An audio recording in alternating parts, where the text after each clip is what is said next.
Hi, good afternoon. For this afternoon video po, gagawa po ako ng panibagong ice candy. Pangalawang beses ko na itong gumagawa ng avocado flavor. Nung unang gawa ko nung isang gabi, kaso nga lang hindi ko na nabidyohan kasi gabing-gabi ko na ginawa. Hindi masyadong maganda ang quality ng video. So this time, panibagong avocado na naman. Nabuhos ko ng pala yung aking mixture ng yung cornstarch, 100 grams ang ginamit ko. Dissolve ko lang din muna tong sugar. Tapos isusunod ko na to yung aking ito yung gatas. Tapos ito pa, meron pa akong kremasada.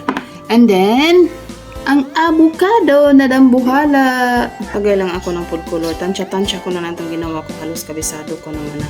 This time ko na, ilagay ko na ang ating avocado extract. At the same time, kasama na rin ang vanilla niya. Yung cheese yung magpapabangit. So, i-mix ko lang para lahat ng magpantay. Lahat ng ingredients ko magpantay. Kasi by the time po, meron pa rin siyang konting-konting sugar na hindi pa siya totally nadidissolve.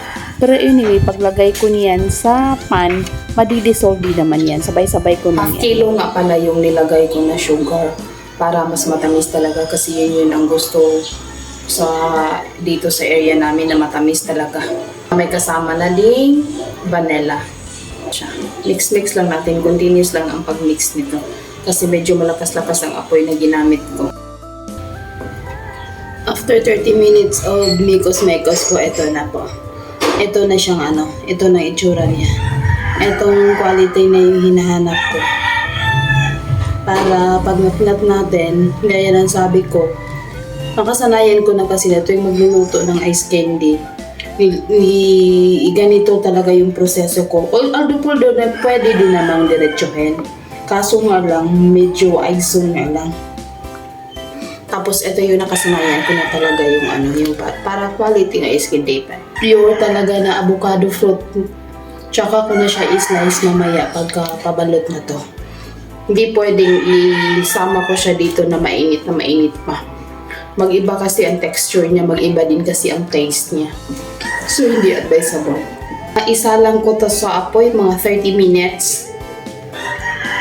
Yung makuha ko lang yung ganitong texture. Ginamit ko nga pala nito is isang condensed milk na 390 grams, kremasada na 1 can din, 100 grams na flour, all-purpose ang ginamit ko. Tapos 1/2 kilo na sugar. Kagaya ng sabi ko, ito talaga yung gusto ng mga nasa area namin na yung medyo matamis talaga, na matamis talaga. So, ito na yun. Tapos itong lagyan ko na lang din ng avocado extract. And konting vanilla para kahit papano magbango siya.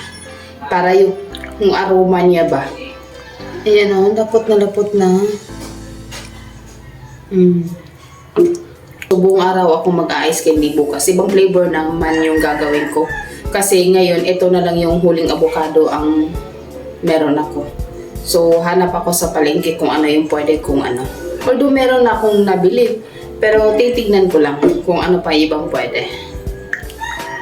Ito na siya, ang aming ice candy. Pinapalamig lang muna. After 30 to 45 minutes of mekos-mekos, ito na yung itsura niya. Mekos-mekos ulit ni Habi na sa tapat ng electric fan para mas mabilis lumamig. At the same time, mabalot na namin, bago ibalot pa na ihalo na namin yung pure avocado fruit talaga na hiniwa-hiwa na ni Habi ng maliit. Naka-cubes yun. I mean, pinong-pino talaga. Para maramdaman na talaga sa bawat ngat-ngat, andun talaga yung original flavor ng real avocado. Tapos eto na siya, mikos-mikos ulit para mas mabilis lumamig. See you later po! Ito na yung aming ice candy, ready for balot na. Ayan! Oh, diba? Avocado nga pala ang flavor nito, ha? Ayan na yung nurog na avocado. Ito na yung ice candy namin. Medyo matigas na siya. Medyo. Natignan na, avocado flavor nga pala ito. Kain tayo!